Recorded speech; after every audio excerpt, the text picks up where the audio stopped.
माता पिता का हमें रोकने का क्या अभिप्राय है? ये बात बच्चा समझ जाए तो उसको बुरा ही क्यों लगेगा।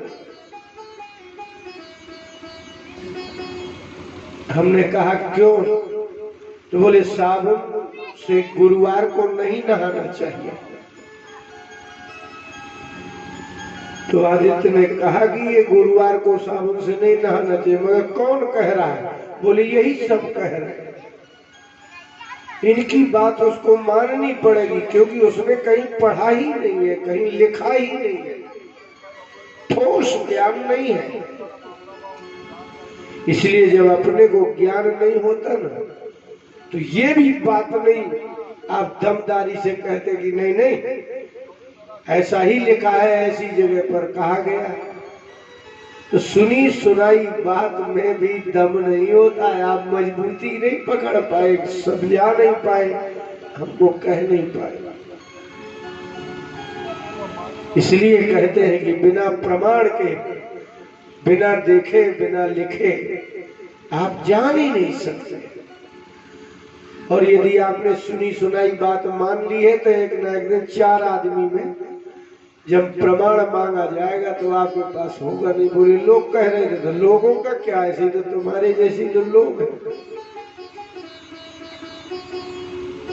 ज्ञान कहते ही उसे है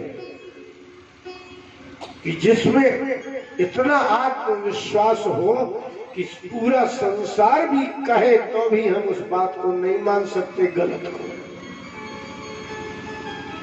आपको ज्ञात हो गया है कि ये गाय है, अब पूरा विश्व कहे मिलकर के कि ये गाय नहीं है, तो भी आप अडिग रहे, इसका नाम ज्ञान है।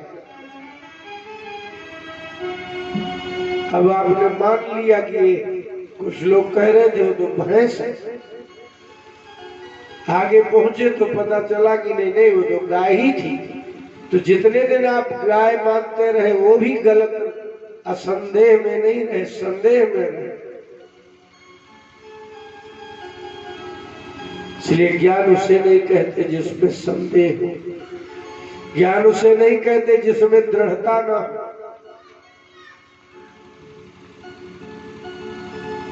ज्ञान कहते ही उसके हो पूरा संसार एक तरफ और हम एक तरफ।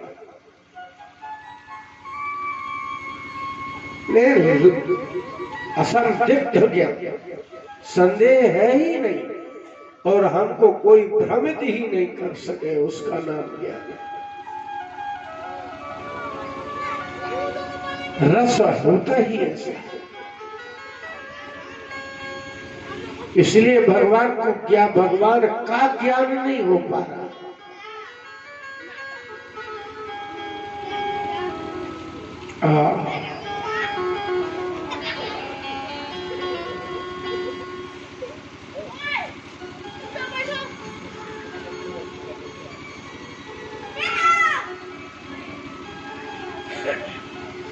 सुखदेव जी राजा परीक्षित को जो कथा सुना रहे हैं उसमें ये दृढ़ कर देना चाहते हैं कि पूरा संसार ही गलत है। ज्ञान की प्रथम शिक्षा है कि संसार झूठा है। आप जब जाएंगे तो आपको सबसे पहले यही बताया,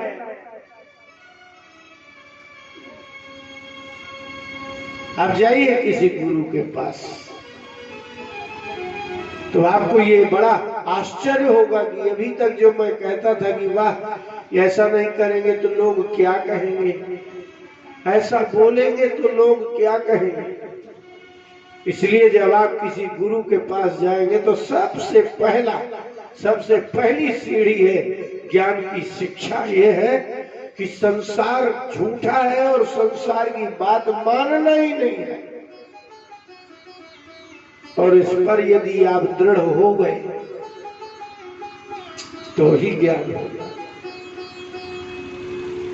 और यदि आपको ये लगे कि नहीं नहीं लोग जाने क्या कहेंगे, अब आपके ज्ञान होने का प्रश्न ही नहीं है, आपको आजीवन भ्रम रहेगा।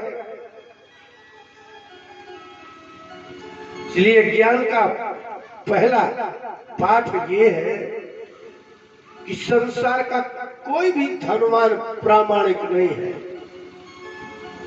कितना भी बड़ा इस संसार का वैज्ञानिक हो, कोई प्रमाणिक नहीं है। ईश्वर के विषय में सिर्फ शास्त्र ही प्रमाण है, मनुष्य प्रमाण नहीं है। इसलिए ब्रह्म सूत्र में व्यास जी ने ब्रह्म सूत्र लिखा, 4 अध्याय लिखे, 4 एक के 4 पाद लिखे चरण। और उन्होंने पहले ही कहा कि ईश्वर कहते ही उसे है जहां से सब कुछ ये उत्पन्न होता है।